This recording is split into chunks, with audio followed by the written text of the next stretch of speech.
Suns just completely dominated. It was all their midfield yesterday, and this is a midfield that you don't want to come up against. So there's been some great midfields, and they are on the precipice of being a great midfield. So you talk about Rao, who's the in and under. Anderson can do it both ways. He can go in and under and on the outside. So too Flanders. Humphrey rolls through there. You've got Touk Miller, who plays midfield but then pushes forward. Kicked 3 goals yesterday.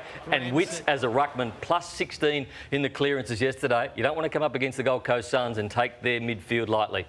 Melbourne, what I loved them for in the past was just how tough they are. They're uncompromising. Yes, their entries were nothing special, but yesterday they were beaten at what they're normally brilliant at. So smashed by 16 in the clearance, centre clearance, contested possession. They were beaten up by the Gold Coast Suns, and then after that they just didn't want to work, and so they've lost 2 games in a row by 10 goals. And we look at the vision.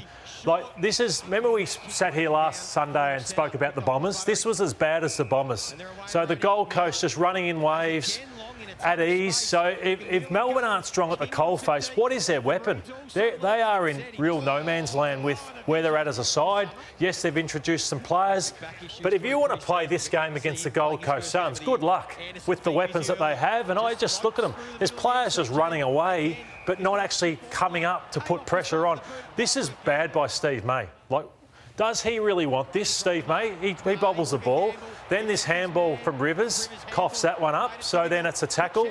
They give away a free kick. So Flanders wins the free kick. And I'm looking at some of the body language of Melbourne. So it's an easy kick. So Christian's throwing his arms up at the umpire going, that wasn't 15 metres. And I'm watching behind because I'm seeing Johnny Noble's on it. These two are giving each other a high five. I'm not sure what the high five's for. Johnny Noble comes waltzing past. He kicks the goal. And it told me a lot about where Melbourne are at right now, and that's as concerning a position of any team in the competition. On field and off the field, can I ask you all? So Simon Goodwin puts them back in the conversation for all the wrong reasons again, with his post-match media comments about Max Gawn and personal issues, which he addressed through the week. Max Gawn addressed it through the week. Does it take the focus off the job at hand?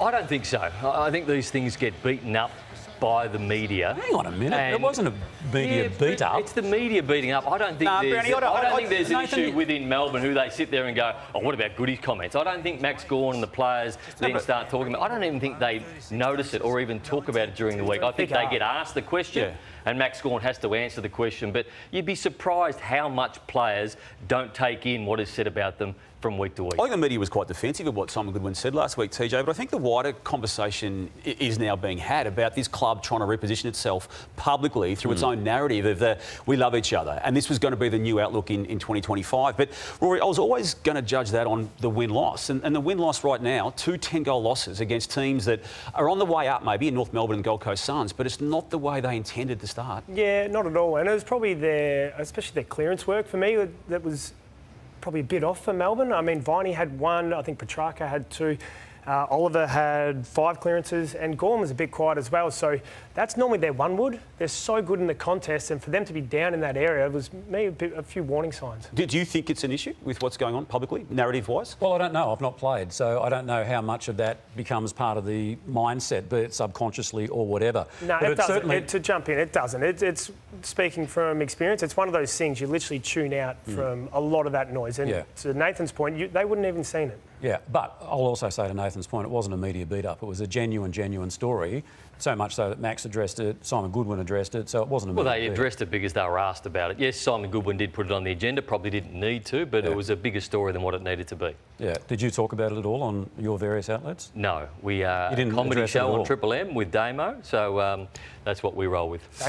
Damo's on a comedy show, did you say? Yeah. OK, just got that clear. Yeah.